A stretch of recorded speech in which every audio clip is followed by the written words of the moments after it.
Ito yung paborito ni Happy David. Ganyang kadaming aligi. Grabe, orange na orange. So, eto na nga mga Habibis. Today, gagawin natin yung matagal ko nang hindi nagawa at nakakamiss nang gawin, ang mamalengke. Yes, mamamalengke po tayo for today kasi si Bob naka-off. May mga kailangan kaming bilhin sa palengke dahil hindi pa kami nakapag-celebrate ng birthday ni Happy David with friends. And tonight, mag-celebrate kami.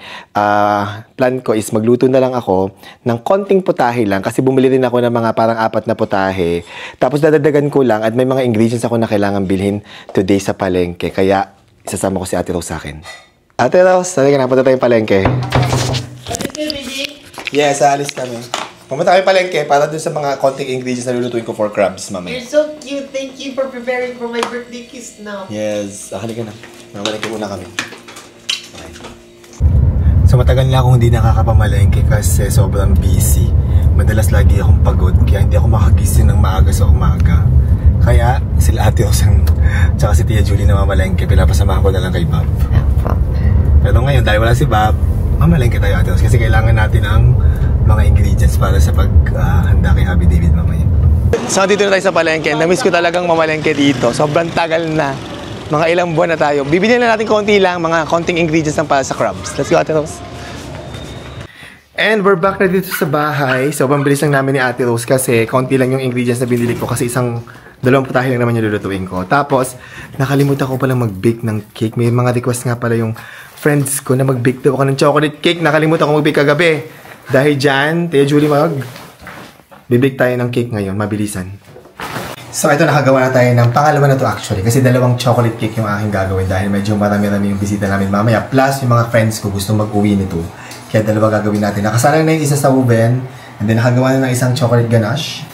And now, nagluluto naman ako ng Doña Aurora. Habang si Ate Rose ay tapos na yung last batch ng ganache. Banding muna kami ni Ate Rose sa kitchen. At bagong gupit na ako. Lumabas ako saglit para magpagupit. At natapos ko na din ang 2 chocolate cake na magiging dessert namin mamayang gabi.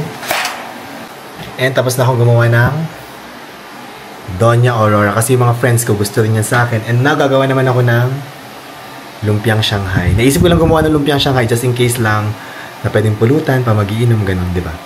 Tia Julie, nasan si Ate Rose? Ando sa baba, kinakata yung mga alimango. Ay, hala. Oo nga pala. Good luck kay Ate Rose. Huwag sana siyang makagat. Masipit. And now, gagawa naman tayo ng lumpiang Shanghai. Ayan.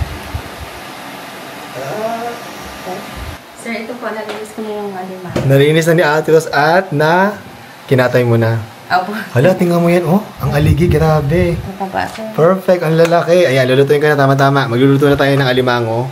Gagawin kong ginataang alimango na may sitaw kalabasa. Let's start. Thank you, Ate Rose, for cleaning the alimango. So, mag-start tayo magluto ng alimango. Ayan, lulutuin muna natin yung alimango.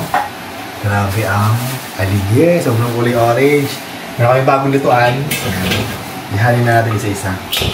Ang mga kinatay ni Ate Rose. Naku, Ate Rose. Sa kulungan ng diretsyon. Charis. Ngayong Pasko. Doon ka magpapasko bagong taon. Wala, ayan. Luto na ang ating mga crabs. Hinati ko na rin sa gitna yung mga yan. Yan. Lagay na natin ang kalabasa. Lagay na rin natin ang sitaw.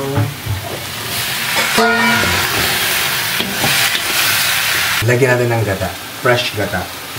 Binili namin sa palengke. Kanina, umaga.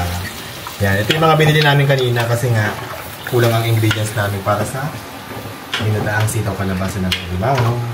Ilagay na natin isa-isa yung ating mga crabs na hinati ko sa gitna. Ayan guys. Yung ating crabs, combination siya ng babae at lalaki. Ang hirap doon ng babae ngayon eh.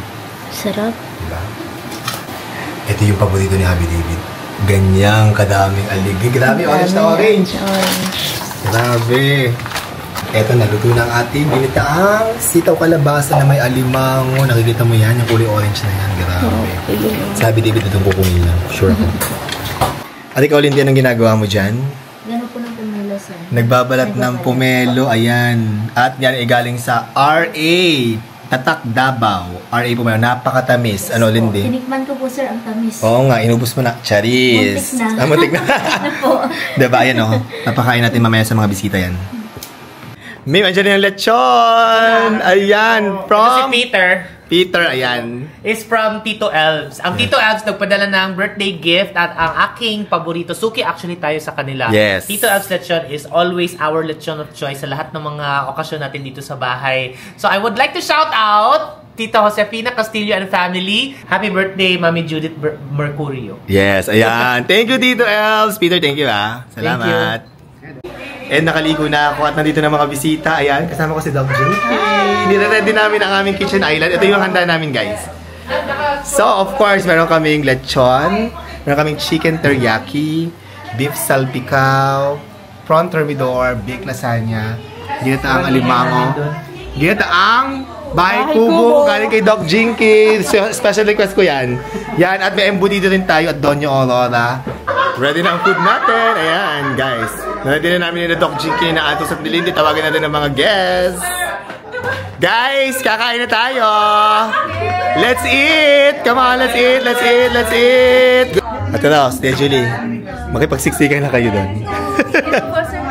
Mamaya na kayo makikipagsiksikan. Traffic pa? Traffic, okay. Si Lindy parang nakasingit na. Ay, hindi rin makasingit na.